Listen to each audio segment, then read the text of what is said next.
Hello students, today we'll do exercise 8a, question number 2. So what is the question? Ramesh bought 10 cycles for 500 each. He spent rupees 2000 on the repairs of all the cycles. He sold 5 of them at 750 each and the remaining for 550 each. What is total gain or loss percent? So there were 10 cycles. So 5 cycles he sold at 750 each and the remaining 5 cycles at 550 each. So let us see the solution. According to the question, CP of 1 cycle is given 500. So what will the CP of 10 cycle? 500 into 10, that is 5000. Now what he did, he spent on repairs of those cycles. So 2000 will be added. So the total CP becomes 5000 plus 2000, that is 7000. Now selling price. Now as we know, the selling price of first 5 bicycles were 750. So SP of 5 cycles will be 500 into 750, that is 3750. By multiplying we'll get 3750. Now remaining 5 cycle he sold at 550 each. So by multiplying we'll get 2750. So what will be the total SP? 3750 plus 2750. So total becomes 6500. However, here we can see that SP is less than CP. So SP was 6500 and CP was 7000. So it is loss for Ramesh. So loss, what is the formula of loss? CP minus SP. So you will get 500. Now loss percent equal to total loss by CP into 100. So by calculating we will get 1/7%. So this was the solution of question number 2. Dear students, now we'll see the solution of number 6. Let us see the question first. A man bought pencils at the rate of 6 for rupees 4 and sold them at the rate of 4 for rupees 6. What is his gain percent in the transaction? So many of the students, I think, were confused in these lines. 6 for rupees 4 and 4 for rupees 6. So let us understand what does this line means. So a man bought pencils at the rate of 6 for rupees 4 means the cost of 6 pencils were rupees 4. So we need to find the cost of 1 pencil. Clear? Similarly, in the case of selling price also, and sold them at the rate of 4 for 6 means selling price of 4 pencils were rupees 6 was rupees 6. So we need to find the selling price of 1 pencil. So let us see the solution. Given CP of 6 pencils was rupees 4. So what will the CP of 1 pencil?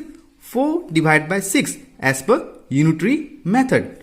So if the cost of 6 pencil was rupees 4, so cost of 1 pencil will be 4 by 6. So 2 2s are 4, 2 3s are 6. So you will get 2 by 3. So 2 by 3 is your cost price of 1 pencil.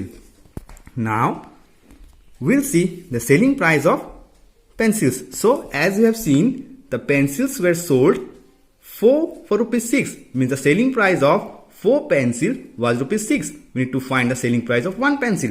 So SP of 4 pencil was rupees 6.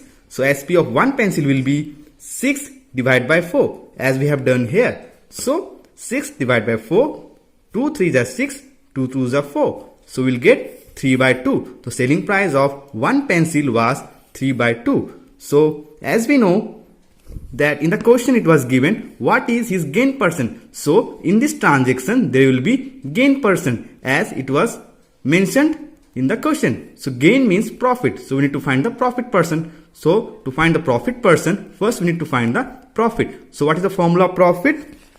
Or we say gain, SP minus CP. So SP is how much? 3 by 2 and CP is 2 by 3. So let us see. SP is 3 by 2 minus cost price 2 by 3. So LCM is 6. So I think you all know how to subtract the fraction. So you will get 5 by 6. So this is your profit. So we know the profit percent or gain percent formula is total profit by CP into 100. So we'll put the amount in the respective column. So total profit is 5 by 6 as we have calculated here, and CP is 2 by 3 as we have calculated here. So can we write 5 by 6 divided by 2 by 3? Because here we say this is your numerator, this is your denominator. So can we write, suppose 5 by 6, suppose a fraction 5 by 6. So what does it mean? 5 divided by 6. Okay, similarly I have taken 5 by 6 divided by 2 by 3. 5 by 6 divided by 2 by 3 into 100.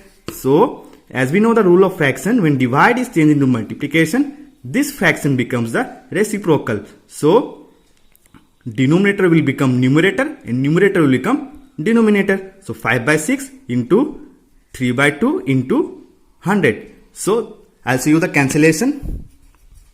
5 by 6 into 3 by 2 into 100. So 3 2s are 6, 2 50s are 100 and 2 is left out here. 2 25s are 50. So 5 into 25 you will get 125%. So here the gain percent will be 125%. I think it's clear to everyone. Dear students, now we'll see the solution of question number 9. A trader sells 2 cycles at rupees 1188 each, gaining 10% on the first cycle and losing 10% on the second cycle.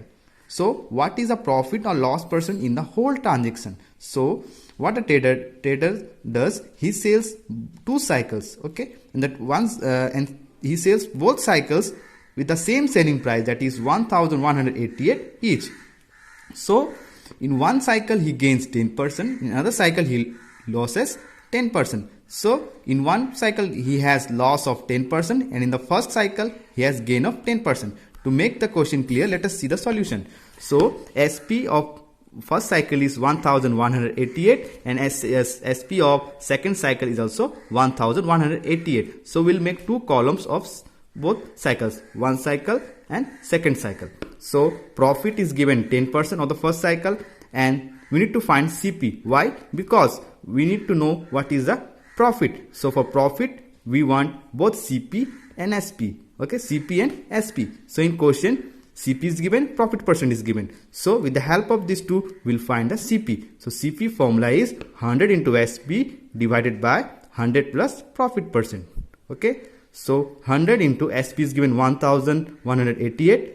So we multiply, actually we will put this to SP and profit in the formula. So by cancelling we'll get CP 1080. Okay, now what will be the profit? SP minus CP. So SP is given how much in the question? 1188 and CP we got 1080. So by subtracting we'll get profit 108.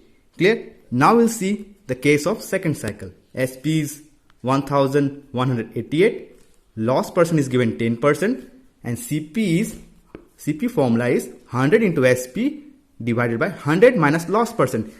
In case of profit we add profit and in case of loss we deduct loss percent. So 100 into 1188 and loss is 10. So 100 minus 10. So by putting in the formula we'll get CP 1320. So here since it is loss we need to find loss. Here it was profit, so we have calculated the profit. So here we will calculate loss. So loss equal to CP minus SP. Why it is loss? See here one clue is given, that is loss percent, and second you can see that here CP is greater than SP, means cost price is greater than SP, so it will be loss. So loss equal to CP minus SP. So 1320 CP minus selling price, that is 1188. So we'll get loss of 132. So here we can see that loss is greater than profit. So here loss was 132, here profit was 108. So we can see in overall transaction loss is more. So we can conclude that in overall transaction there will be a loss. So overall loss will be 132, that is 132 minus 108. So we'll get overall loss of 24. So we know the loss percentage formula is total loss by total CP into 100. So total loss is 24. Now here why we have calculated total CP? Because here there were two cycles, cycle 1 and cycle 2. So by adding both CP, we'll get the CP of whole transaction. Okay, 24. So by adding, we'll get 24 divided by 2400 into 100. Now I'll show you the calculation. 24 divided by 2400. Why 2400? By adding 1080 plus 1320 into 100. So 0 0 cancelled and 24 will be cancelled. What is left out? 1. So answer is 1%. So in overall transaction, the trader loses 1%. I think it's clear to everyone.